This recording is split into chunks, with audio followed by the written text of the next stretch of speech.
자, 보도가 좀 됐습니다. 어떤 내용이었냐면 과거에 후보자가 상설특검 제도에 대해서 대한변협이 주최한 토론회에 참석을 해서 특검제를 향후에 상설화하는 것이 좀 부적당하다라고 발언했다라는 것이었습니다.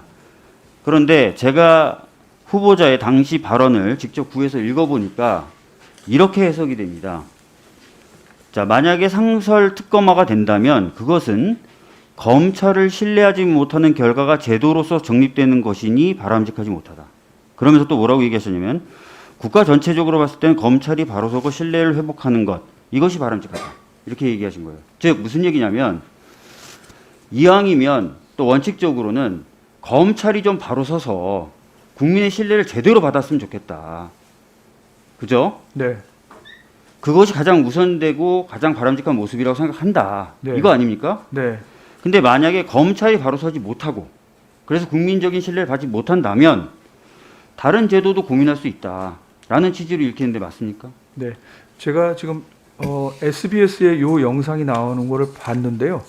그 질문을 보니까 그 당시에 사회자께서 이제 대한변협 인권이사시고 헌법재판관도 하신 분인데 상설특검과 한시적 특검에 대해서 의견을 물어본 겁니다. 그래서 거기에 대해서 저는 국가 전체적으로는 지금 검찰이 바로 서고 신뢰를 회복하는 것이 국가 전체적으로 바람직하고 이거는 한시적인 제도로 되는 게 바람직하다.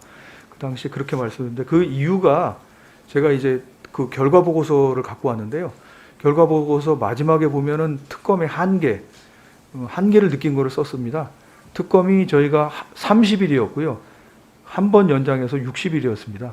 그래서 수사를 해보니까 핵심 피의자나 참고인들이 60일만 어디 잘 피해 있으면 이 사건은 미궁에 빠지는 그게 특검의 근본적인 한계여서 이렇게 해서 그래서 좀 한계를 느꼈습니다. 알겠습니다. 그 특검의 한계도 뭐 인식을 하셨고 제가 방금 말씀드렸던 것처럼 검찰이 신뢰를 회복하는 것이 가장 좋다. 근데 신뢰를 회복하지 못한다면 다른 대안도 고민할 수 있다. 이런 게 후보자의 생각이신 거죠? 네. 예.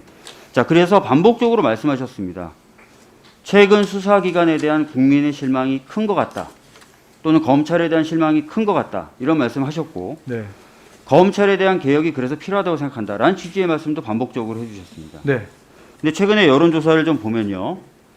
검찰 개혁에 공수처 설치가 도움이 되는 거에 대해서 안 될 것이다라는 것보다는 높게는 나오지만 공수처 전체에 대한 지지에 비추어 봤을 때는 상대적으로 낮게 나옵니다. 저는 후보자가 이 부분에 굉장히 주목을 하셔야 된다고 생각합니다. 반복적으로 말씀하셨던 것처럼 검찰 개혁이라는 그 목적을 달성하기 위한 측면에 좀 더 신경을 써주시고 노력을 기울여주시는 그것이 저는 향후 공수처 운영의 중요한 방향 중에 하나가 되어야 된다고 생각합니다. 어떻게 생각하세요? 예, 그 부분도 유의해서 살펴보도록 하겠습니다.